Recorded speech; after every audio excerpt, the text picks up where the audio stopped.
then do these inseparable components talk to one another? What language do they speak?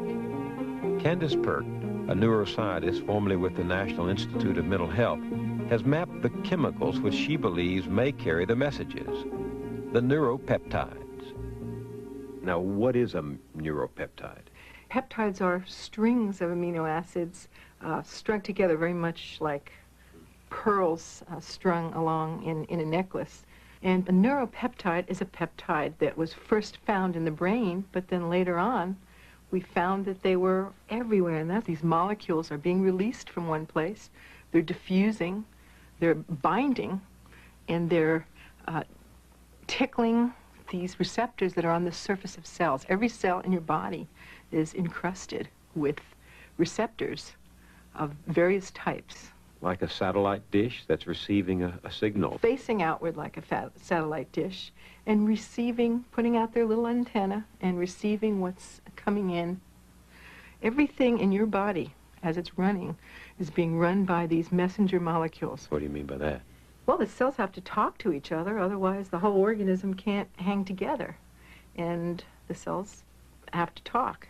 Now, I guess you're going to ask me what they talk about. Yeah, I was just going to ask you, what do they talk about? It might just be make a little more of this protein, or make a little less of that protein, or these cells stop dividing because we've got to put our energy into digestion. In a way, one way to think of the neuropeptides as we've come to think of them as directing where the body should pay attention, where the body should put its energy. Lay down and relax so you can digest your food, man, or you're going to die. That kind of message. But of course, on a cellular level, there's hundreds of scientists who've mapped where these molecules are and found them in the various parts of the body. After years of studying these various peptides and studying how they were distributed and their characteristics, we came to hypothesize that these were the biochemicals of emotion.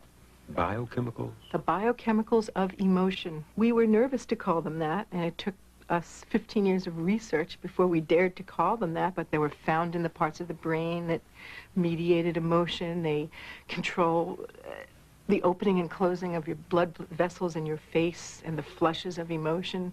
They get released during various kinds of emotional states. We wanted to make some kind of sense out of all of this data. Are you saying that the mind talks to the body, so to speak, through these neuropeptides?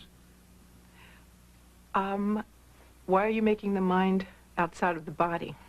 That's the way I was raised. That's because you're part of Western civilization. I mean, I was taught that the mind is somehow distinct from the body. It's something in here, in the brain. Well, that just all goes back to a turf deal that Descartes made with the Roman Catholic Church, and he got to study science as we know it and left the soul and the mind and consciousness and emotions in the other realm. That was the realm of the church. Remember, I'm a scientist in the Western tradition, and I don't use the word spirit. I'm not allowed. You know, soul is a four-letter word in our tradition. You know, the deal was struck with Descartes. We don't invoke that stuff. The brain is talking to me unconsciously, or instantly, through this reaction in the receptor. The me that you say is me, you're still thinking it's your brain. The me that's you is your whole body. So that the intelligence is... It's the wisdom of the body. The intelligence is in every cell of your body. The mind is not confined to the space above the neck. The mind is throughout the brain and body.